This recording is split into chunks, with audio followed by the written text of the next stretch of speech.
How we doing, everybody? Welcome to another episode of Getting Jiggly With It. I'm Will, and today we're going to open up a box. Well, I guess it's a game box, because it's a box. Either way, we're opening up Valor and Villainy, Minions of Mordak. It is a game by Skybound Games, or Skybound Tabletop, as they rebranded, because there is Skybound Games, which is now the video game division, and Skybound Tabletop is the tabletop board game division. It is a game by James Van Meerkerk. The reason we're opening this, of course, is because it's up on Kickstarter, so we figured we would see how the game plays, whether we like it before we back the Kickstarter. Now, this is the retail edition that comes from their online store or from your local game shop, Amazon, which will, of course, always have a link down below. The main difference is upgraded components, of course, and then there are miniatures. Unlike the last two games that we opened, where you would be able to just get the upgrade packs, which was the Isle of Cats. You can watch that video where you can just buy the upgrade from retail. And then the other one was in the Hall of the Mountain King, where same thing, you can just buy the upgrade from retail to get the deluxe components. With Valor and Villainy, you will have to actually buy the entire game again. So that just means you're going to have to sell off your retail copy if you decide to buy that to see if you like it. Or maybe this opening plus our gameplay video that we're going to do will give you a little bit of an insight of whether or not you would like to play it. Now we'll go ahead and look at our handy dandy information right here. So it is 2 to 6 players, ages 12 and up, a minimum of 25 minutes. Now one piece of advice or something with the 2 to 6 players is that with this, I was going to say she, because I'm thinking a lady in the box that just said front door because somebody came in front. But with the 2 to 6 players, 2 I've heard, and this is where me and Audrey are going to have to play a little bit to figure out how we want to do this, is with 2 players, I've heard that it's very... Hola, Bella. Bella just went for her paseada. She is muy feliz because, she likes to go for walks. But that's some of that noise you guys heard in the background, but that's fine. You know us, we seldomly edit unless we have to. But the 2-player Mordak appears to be a little bit overpowered. Now, I did talk to the designer on Board Game Geek, and he gave some advice for us to kind of make it a little bit more balanced. Some of it includes just doing certain things instead, playing a certain class, making Mordak's minions cost a little bit more, and so forth. But I digress from all that, guys. We're going to go ahead and flip this over so you can see the back of the box, because we always look at the back of the box to see all the wonderfulness that comes in here, along with the components that will be included. Let's go ahead and get this lid off of here. So first and foremost, of course, is a rule book. So the rule book is Bonita, game overview. Beautiful art, and that's one thing that we're drawn into by most games. I think I say that in most of my unboxings, is we love the beautiful art. Skybound Games, of course, from Skybound, which is a division of Image Comics, makes comic books. So, of course, their art is always going to be beautiful. But an overview of the components is nice. Your table setup, and of course, there is a difference for a 2 to 3 player game and a 4+ player game. Overview of your characters and their setup. Move actions, roll actions, range roll actions, leveling up.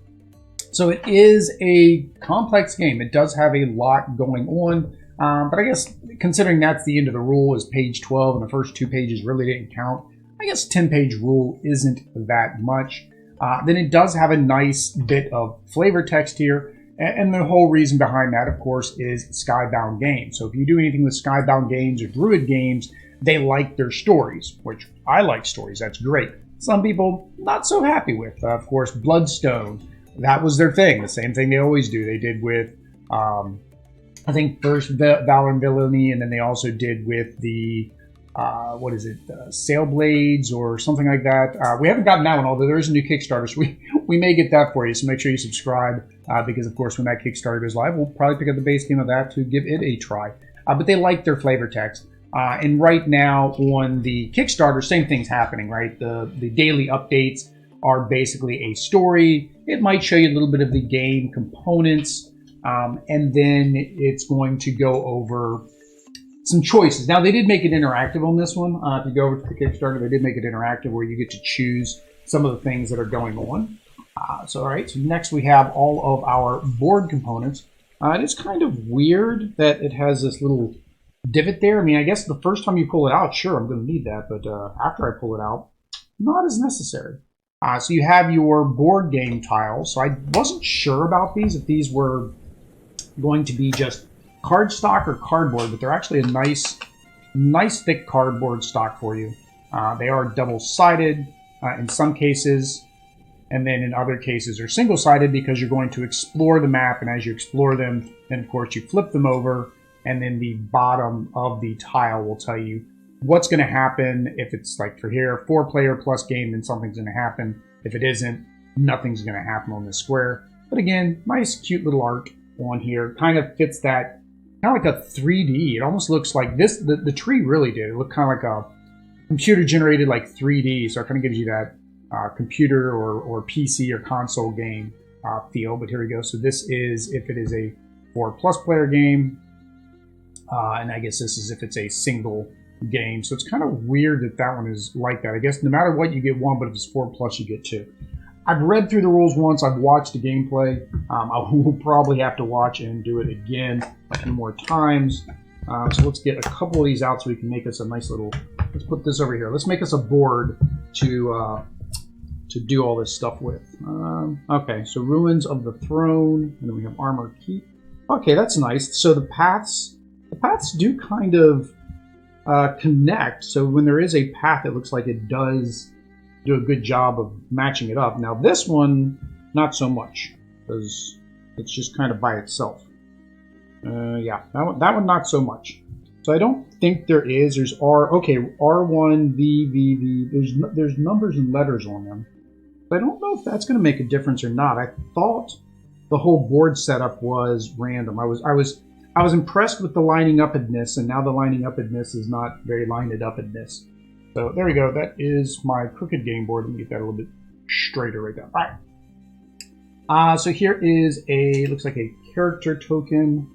So there you go. So you have the orc guy. We'll go through all of them. So the normal retail game, of course, you're going to have cardboard standees, but that's nice. I mean, that's beautiful art. I mean, we like miniatures because we like painting miniatures, but that's still a nice component. And on the Kickstarter, you do have both versions as well. You have the deluxe and the retail, if I'm not mistaken. Come on, don't rip there. All right, those didn't come out too bad. So these are your +1s, which you can bank your dice rolls. These are for upgrading your abilities. So as you get experience points, you'll be able to add more dice to your rolls. So of course you have red, yellow, and white. I believe in order, white's the lowest dice, and then you can upgrade that to yellow, and you can upgrade that to red. So you can upgrade your existing dice pool. Okay, that's nice too. They're double-sided. So that's yellow and red. I guess the white's just white because you probably need a lot of those. And then I always make this suggestion when you're popping cardboard, always pop from the back because it's a little bit safer, but not always, guys, not always. There is another one. And then here are your little XP tokens. So when you gain XP, just kind of toss these on your character until the end of your turn. We'll pop the rest of those. Get over there. So you get a couple more boards. We'll just get the characters out because most of the boards are just the same thing, more tiles. So this is the second board, and then you get the dwarf guy here. So there is our dwarf. We'll put him right here. We'll put them right there. Now they do come with standee bases. And then we have the next one. So here we go. So this is the, looks like the archer. So there is our archer. Got the pointy ears, so of course that is an elven archer. And then we have our mage. So here she is. And then the objective is to find the different shrines. So of course here are our shrines. So this is Shrine of Luna. The last board had Shrine of Bronco. This is just a concert hall. So let's go ahead and get this shrine out here. And they do have an orange border, so you can tell the difference in the shrine. So 1 to 2 players, I guess you put this shrine in there. Right, 1 to 2 people, so I'm not sure. I don't think that's player. That one must have something to do with the number of people there. And then we have the Witch Hunter, Vampire Hunter character. So here he is. Everybody's just going to go on a tile. You get a tile. You get a tile. Everybody gets a tile. The Paladin. There she is. We'll go there. And we're gonna need some more. I think we're gonna need some more things. So minions of Mordak. I'm not sure. I'm thinking maybe this is just a filler. It looks like it's just a filler tile because this was the last board. So let's go ahead and put that filler tile there. We'll put this one here, like so. And then more of the tokens. So that is it for those. Now the last board is a little bit different because this is the Mordak. So we do have one more hero here. So it looks like he is a bard. So he is a bard. A little pipe. We'll put you right there. And we do have Mordak, the evil wizard sorcerer Mordak. We'll put him in his little castle thing there. And then it looks like, okay, so here's the other game I was thinking about, Tidal Blades. Wonderland Wars, we do have Wonderland Wars coming, but then Tidal Blades is the game I was thinking of. They are going to have another Kickstarter for Tidal Blades 2. Grim Forest, I remember looking up, but I don't know much about that. Unfortunately, Wonderland War is currently on delivery, right? Everybody's having delivery issues due to the lack of containers on the ships. So it's going to be a little while before we get this. Again, beautiful miniatures, beautiful game. And that's, like I said, Skybound. If you're going to get a Skybound game, it is going to be a beautiful, beautiful game. A well thought out game. A game that is very interactive with the story. So we do like that a lot. All right, so here are some Mordak tokens. This is Long Live the King. Not sure what the King token does. Oh! Bow before Mordak. I'm thinking this is something like, okay, this is good, this is bad. Maybe it's just to signify whose turn it is, good guys or bad guys. You got some sheep here. You got some sheep minions. They have 1 hit point. 1 whole hit point for the sheep. You got some portals up here. Okay, here's the first player token. So this is the first player token. So you hold the first player token. Hold or charge is what you're going to do. Whether I guess your action that you're choosing to do. And then this is the shield token. So I think, if I remember one of the gameplays, it looked like this is, of course, to signify who is the target of where the bad guys are going to go. So we're going to make the bad guys go after our little orc guy here. Right there. Right, bad guys can go after the orc.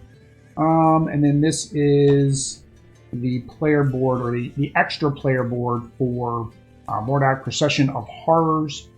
So start here, turn 1, progress 1, each villain level up step. So each day he levels up, the days increase, and on day 6, next villain round, flip this board and battle for victory. Then once you get here, then Mordak has finally shown up, and then you basically just go through the actions. Mordak must collect 3 heroic souls to win. When a hero is defeated, they are placed on the ruins of throne as normal. However, Mordak places 1 of the 3 tokens in the above track. Okay, so these are your soul. So that's what these were. These are little soul tokens. So if Mordak is winning, we're just going to put those in there. If we go like that, like that, like that, Mordak wins. And we do have another hero. So we have the ninja, I guess like not a ninja, a rogue. I guess the rogue class would be more thing. But it looks like it's like a mystical rogue. Like it can do magical spells. Here, you can be buddies with the bard. Maybe the bard will calm you down. We got some kind of little gem things here. These are your health trackers. So they kind of pop out this little thing in the middle. Oops. Little thing in the middle. I don't know why it's 2-sided. There's probably a reason for that. Maybe like after you go through one side, then you flip it over. But there are health tracks. Oh, okay, never mind. Hang on. You got 2 trackers. That's why. So you have your track here for your power, and track here for your hit points. So since I grabbed this, we will go over these nice little handy-dandy player boards. So here's Mordak. So the hit points changes based on the number of players that are in the game. So for a 1-player game, he only has 30 hit points, which does make that a little bit easier. With 2, I guess this is solo. Is there a solo mode? I didn't think there was a solo mode, because if there's a solo mode, you can basically play 2-player in the solo mode. I'm gonna have to look that up. I don't remember there being a solo mode. So I don't know why there is a 1 there. I mean, I guess if you're playing against one player, but one of the videos I saw that was a 2-player game, they started it at the 2-player mark. So where is, all right, where's it talking about? Yeah, because it says 2 to 3 players, so there is no solo mode. A, each hero places health marker, no. B. The villain places a health marker on the starting health according to the hero count icon. Refer to the number of heroes in the game, not players. Okay, so then the one that I was watching, they actually were doing that wrong because they were doing it as the number of players that I was watching, and they started him out with almost 60 hit points. So actually in a 2-player game, and that might be one of the things that makes it more difficult, in a 2-player game, you would actually only start him out with 30 hit points. He wouldn't actually get that much in the way of hit points. Now these are dual layer boards, so they are in set here. That means when you do your upgrades, like I said, you can upgrade these dice to the next level, but you can also, of course, when you get a new dice, they can go down here on the end. And this is going to be fun for my OCD, is making sure all the dice are the same direction. But yeah, when you upgrade, if you're going to use your XP to upgrade, then you just kind of stick it right on top, and they stay in there pretty good. And then same thing as you can have a +1 token that you can put in here, so that way when you want to spin that, you can basically spin that to get 1 extra hit. All right, so that is Mordak's board. So there's the beautiful art, and then you have his abilities, and then as you gain loot cards, you attach the loot cards to your character. Now, my Mordak board, was it my Mordak board? One of my boards had, is peeling. I thought it was Mordak. Oh yeah, see right here at the bottom. So it is peeling a little bit. I don't know if that's a common thing. And then there is flavor text on the back explaining who you are. You are the evil wizard, Mordak. Follow the king's demise, you midnight portal to the world of eternal and uncaring darkness, promising the kingdom you wouldn't return in 6 days with the power to seize the throne. Or, yeah, sure. So that explains the days counter here. Let's see, we'll go through each of these real quick. They're all about the same. So this is Skrut the Barbarian. So he is the Orc Barbarian.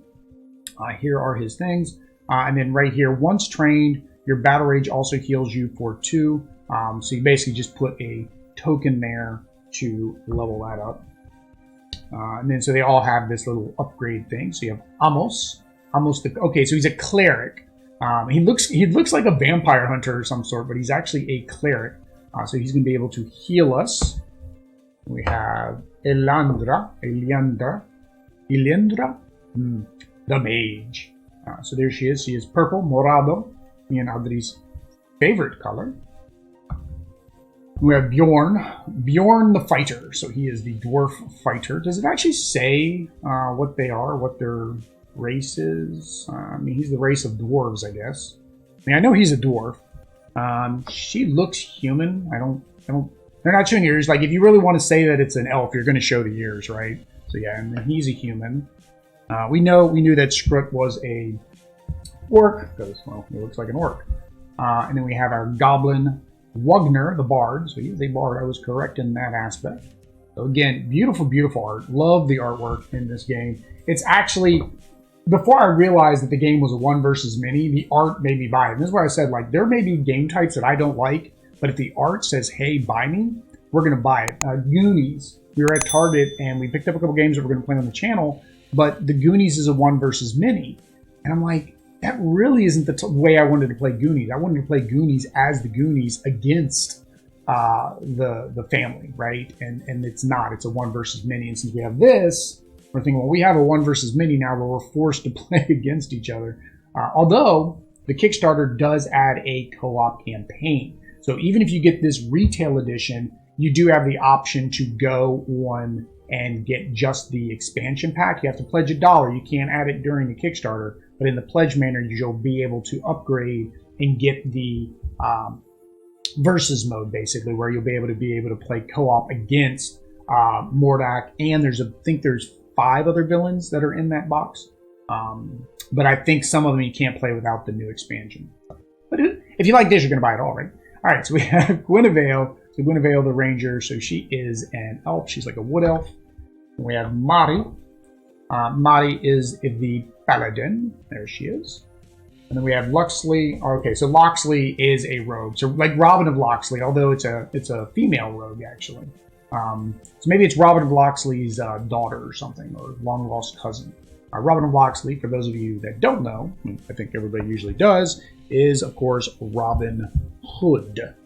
Robin Hood. All right, so you do have some nice standee bases here. So they're just regular clear plastic. That's always nice. Like I don't like the cardboard or the colored ones as much. The clear ones are better because you can see the board, right? You can go down and you can actually see the board. So they push in pretty far. I don't know if that's... No. Shouldn't be in that far. All right. And there we go. And then what else we got? Our dice. It's kind of a little bit far away, so now I'm having to reach to get to them. So this is why I said you do have the multiple color dice. Yeah, the red, the white, and the yellow. And they are rounded dice. A lot of people like the rounded dice because they roll better. They also don't damage certain tabletops and surfaces. They are engraved or embossed dice, so they are inset, which is always a nice plus. So if you notice, the red has numbers all the way around. The yellow has one blank sides, mostly ones with a single 2. And then the 1 has 1 blank side, 2 blank side, 3 blank sides, and then 3 1s. So of course these are the weakest dice, and you want to level yourself up so you can eventually get to the best dice. And that's how they roll. That is how they roll. All right, what else we got in here? One thing I did notice, since I'm pulling this here close to the camera, this is nice too. I like when they tell you where does everything go. So the side of the box does tell you where everything goes. You to get some baggies for all your bits and bobs. So we got spell cards. We got treasure cards. We have bad guys, mass bad guys, and then here is the tray. So even the retail edition comes with a nice tray. They're not skimping on that. You are getting something good even in the retail edition.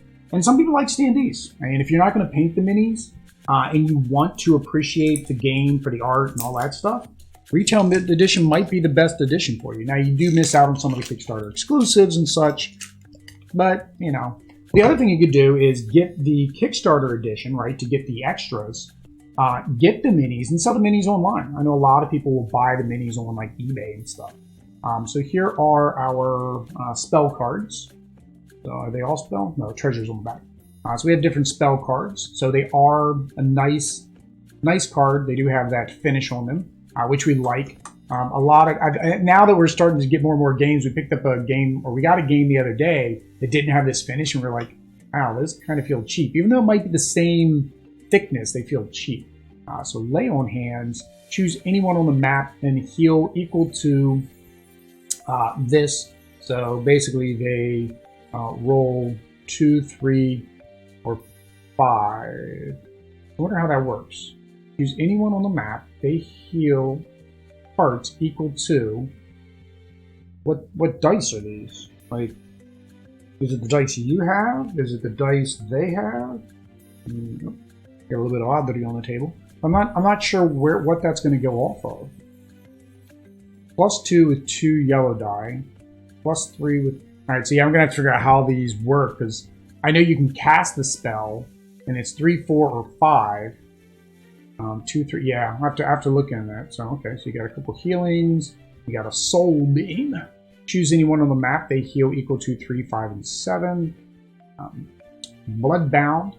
Cast before minion acts. For its turn, it cannot harm you, and you gain +1 heart for every damage it deals to others. So, lots of spells. Lots of spells. The art is pretty similar. No, I guess they are different. I guess the art is a little different. So the hand and that plus is, yeah, that plus is a little bit different than that plus. So yeah, the art looks like it's different on each spell card. That's nice, because then it's easier to differentiate what you got. Some potions, some more spell cards, or scrolls. I guess they're scrolls of mightiness. And there we go. So now we have some shields. So some item upgrades: vampiric shield, knight shield. I'm thinking these are So that was the spell cards, and now we're getting into the treasures. And is there a difference in the treasure? Are they all the same? All right. So there isn't a difference in rarity on the treasure. So sometimes when you open a card, it's going to say that, like this one down here at the bottom, there's a treasure symbol. So treasure goes onto that spot. You go to that spot, you'll be able to pick up the treasure. We got a shield. We got a knight shield. So we got a full plate of armor. So different things. So you are encouraged to go get the armor and the upgrades because they are going to give you benefits. You gain armor. Ambush has no effect during your scout actions, provided you apologize for ruining the surprise. I like that. All right, so then we have some, looks like consumables. So we have some Flagon of Mead. Discard before and after anyone's turn to heal yourself for 1+2 orange dice of hearts. Okay, so that one makes a little bit more sense, right? You basically just roll the 2 yellow die. Now I'm wondering if that means you exhaust these die and you can't use them later, right? Sands of Time, Clyde the Horse. Oh, hello Clyde, how you doing, buddy? You gain +1 to evade. Evade moves off. Now I do know they're adding companions in the expansion as well. So these ones here, you're going to actually have companions in the new expansion. Some more weapons. Now, I don't know. See, this would make more sense, like, if this weapon, like the Lute of Dank Rhythm, if it gave you a bonus if it was actually paired with, like, the Bard, right? Like, if it was paired with the particular class, I think that would make more sense. Ball and Chain. And then, looks like just relics and more weapons. A Sentient Skull. Staff. Books. Thank you, Bella. I know, Bella, it was scary. That skull was very scary, Bella. Thank you. Golden, the Tenderizer, the Dwarf Bludgeons. That's pretty cool looking. Some kind of skull crossbow. Some weapons, some guns, bow and arrows, and a Raging Mimic. The villain spawns this right when it's revealed. Okay, so it basically, this one is not a treasure, it is a fake treasure. You do not want the fake treasures, you only want real treasures. All right, and then we got these here. So I think the villain cards are split. I think they're going to be combined because there are 3 levels of minions. There's level 1, level 2, level 3. That is one other thing that they say can be recommended for a 2-player game is just take the level 3 minions out, or the boss minions. So here are the level 3. So one card is just this on both sides. And the reason for that is because all the other cards need to have both sides available. So you have a Shadow of Mordak, and then this is his injured side. So once you do this, at least this amount of damage, then you flip it over. So if you do at least half, you'll flip it over. Now he's injured. The only disadvantage is, say you did 10 damage, he's not going to have 4 hit points. He actually heals to 7 hit points. So it's kind of not a good thing. So these are all level 3. We have a Grimbar Sparkbeard, and you can tell how much more difficult they are. Look at all those red dice they're going to get to roll when they get to do the defense of their attacks. So some of them seem like they're good guys, though. They don't always look evil, but I guess, paid for hire. We got a little skull guy there. Again, the art is just beautiful. Giant Rotting Hand. So those are, okay, I guess that is all of your level 3. So again, that's a way that you can make it easier in a 2-player game. You just take those completely out. Or, like I said, you increase the cost. So instead of it being a cost of 3, you can do like the cost of 4, or I think this might be the cost. But yeah, you just increase the cost by 1. So here are our level 2 minions. So we have the Dwarf Turf Rumbler. The Dwarf Turf Rumbler. Oh, and that's nice too. So even the same one has different art. That is beautiful. That is awesome. I like when games do that.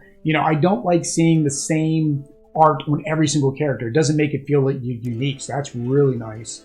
Dwarf Arch Welder. You got some birds, yeah, so same thing there. You got 2 different arts for the Elf Swiftling. Now, I wonder if the back side is, yep, so even the injured side is, it's because it's the same art that's on the front. They just kind of put that more of a red hue around it. So yeah, some of the elves are or bad elves. Bad egg. Got us a goblin. Got us a goblin. He's got goblin boom chaka. He's the goblin boom chaka.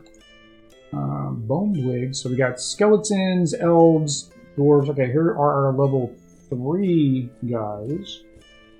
I'm trying to figure out who these are. Level 1 guys. Okay, this is another stack. Okay, these are all level 1s in here too. Alright. So just a regular dwarf, so you can see just 2 yellows and a white, not as strong. Are these the same? No, that's different art. Again, beautiful art. And it's a subtle difference, but it's enough to make it feel unique, right? Iron dwarf, a drunk dwarf, another drunk dwarf, another drunk dwarf, another drunk dwarf.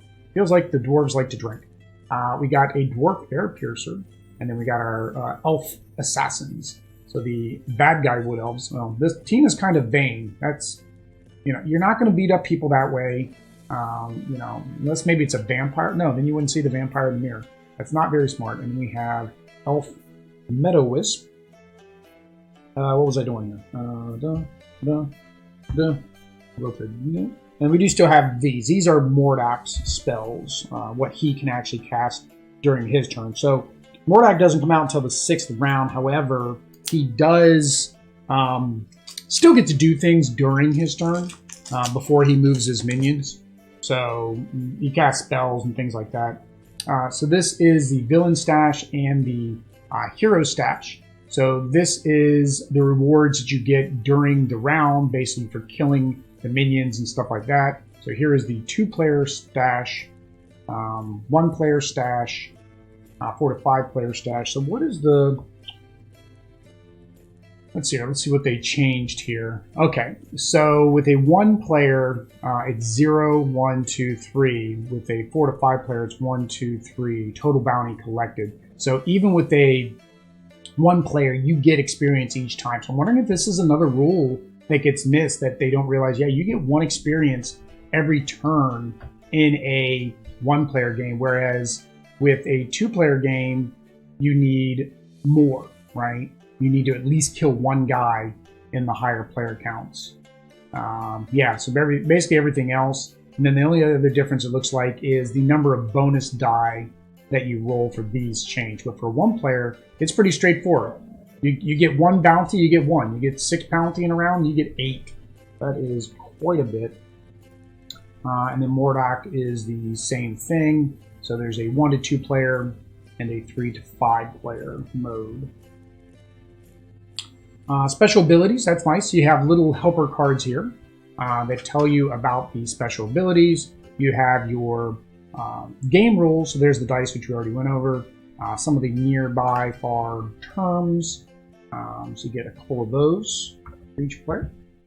And then you get your level up phase, so this must be the phase cards. Yep, so hero turn, and then villain turn. Again, very nice player aids for basically each player in the game.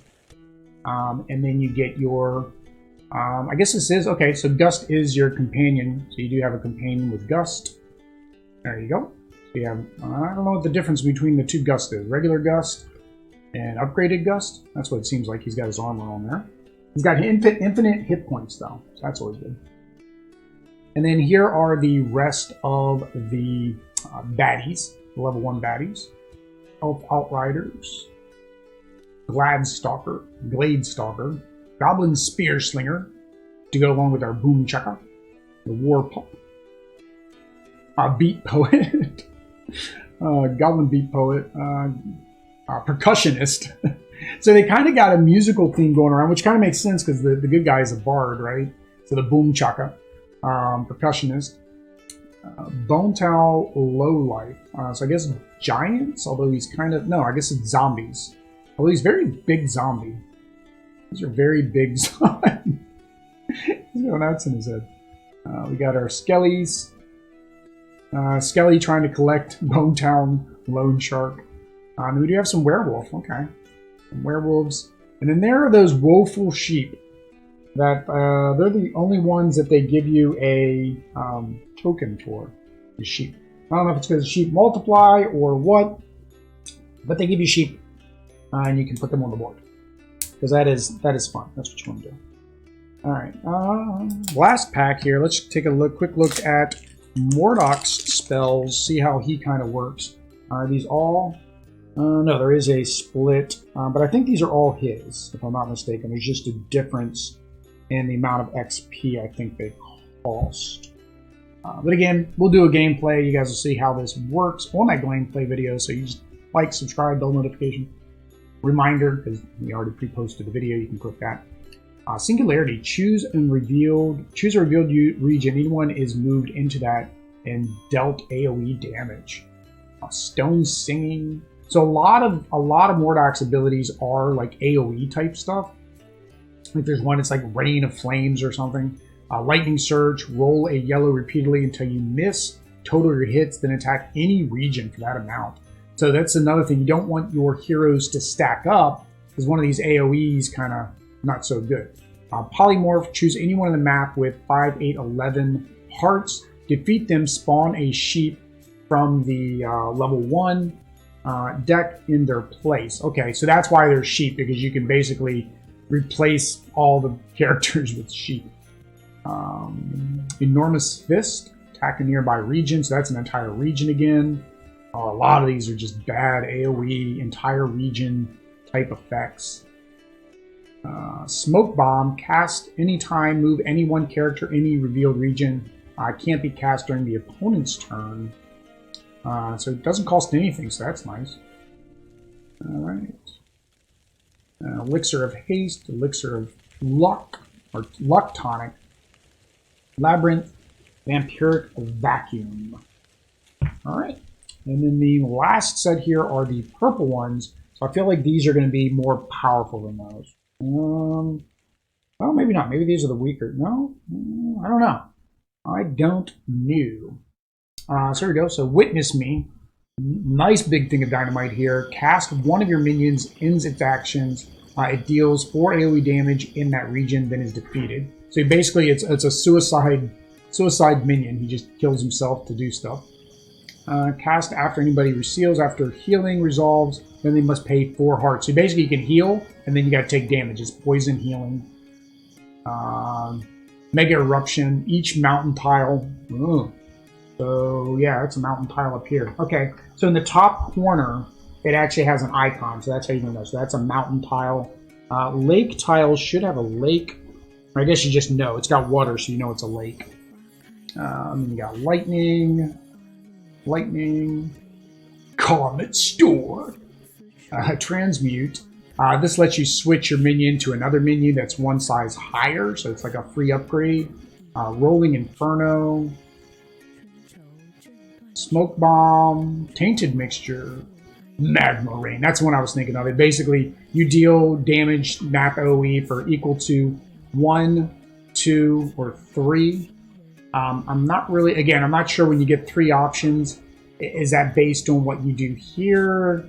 I'm going to have to read up on that because that seems very unclear, right? And that's one thing. You always want a game to be very clear without having to go back into the rulebook. And that isn't very clear when it tells you to do 1, 2, 3, or dice. What dice are those? Explosive End. Cast it. One of your minions is defeated. Make an axe or a crossbow. What else we got? Magnetic Tidal. Bees! And then this is weird. So this is white, and then that text is black. So some of the text is white, some of the text is black. I'm not sure if that plays a factor as well. Catrops and Love Potion. Cast where somebody acts this turn. You may pay 3 hearts each time they leave a region with another character in it. Basically, I guess it's a heartbreak. You're making them sad because they're in love.